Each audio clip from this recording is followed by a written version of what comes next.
In the golden age of gaming, when mascots wore sneakers and every console needed a cool kid, SEGA had a secret weapon. Not just another blue blur or sword-swinging knight. No, this was Kid Chameleon, a leather-jacketed rebel who didn't just play video games, he became them. He could transform into a samurai, a tank, a knight, or even a flying skull. He wasn't just a character, he was every character. So why did this shape-shifting hero vanish without a trace? Let's find out what happened to Kid Chameleon. Back in 1992, SEGA released Kid Chameleon for the Mega Drive/Genesis. On paper, it was just another 2D platformer. But under the hood, it was one of the most ambitious games SEGA ever made. It told the story of a virtual reality arcade game gone rogue. A machine called Wildside that was literally trapping kids inside. You play as Casey, better known as Kid Chameleon, who jumps into the game to rescue them. So what made it special? The masks. There were over 9 different forms. Red Stealth, a sword-swinging samurai. Iron Knight, a wall-climbing tank. Sky Cutter, a hoverboard rider, and more. Each one had unique powers, and you had to switch consistently to survive. Even crazier, the game had over 100 levels, and used a non-linear world map, meaning you could take branching paths, find secret exits, or completely skip chunks of the game if you knew where to look.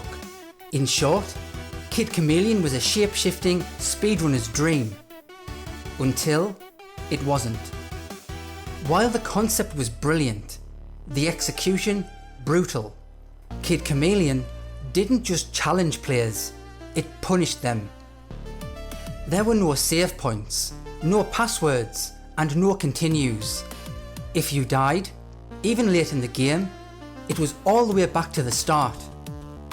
Levels were long, enemies felt unfair, and deaths were frequent. It seemed that the game didn't want you to finish it. It wanted to see how far you'd go before giving up. That difficulty gave the game a reputation. Respected, yes, but also intimidating. It wasn't a game you beat, it was a game you survived. And in the early 90s, when rental stores were king, that kind of difficulty wasn't a great selling point. Then came the final blow, in the form of Sonic the Hedgehog. SEGA's new mascot exploded in popularity. He had TV shows, toys, comics, lunchboxes. Sonic was everywhere. Kid Chameleon, he didn't get a sequel. He didn't get a cartoon. He got forgotten. Even though the game sold fairly well, SEGA put all of their marketing muscle behind Sonic, Shinobi, Streets of Rage, and Golden Axe. Kid Chameleon became a footnote, a cool idea trapped in a game too hardcore for most players. It didn't help that his identity wasn't well defined. Unlike Mario or Sonic, Kid Chameleon was basically a mask-swapping avatar. No voice, no backstory, just a name and some shades. And so, he disappeared. But he didn't totally vanish. Years later, Kid Chameleon would return in fan communities, especially when SEGA started re-releasing their classics on mobile, the Sega Genesis Mini, and compilation packs.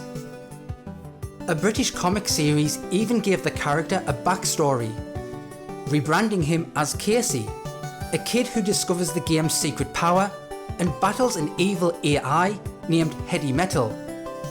Fans made ROM hacks, speedruns, and challenge modes.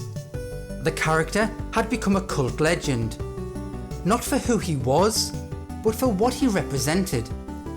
A forgotten relic of an era when hard games were the norm.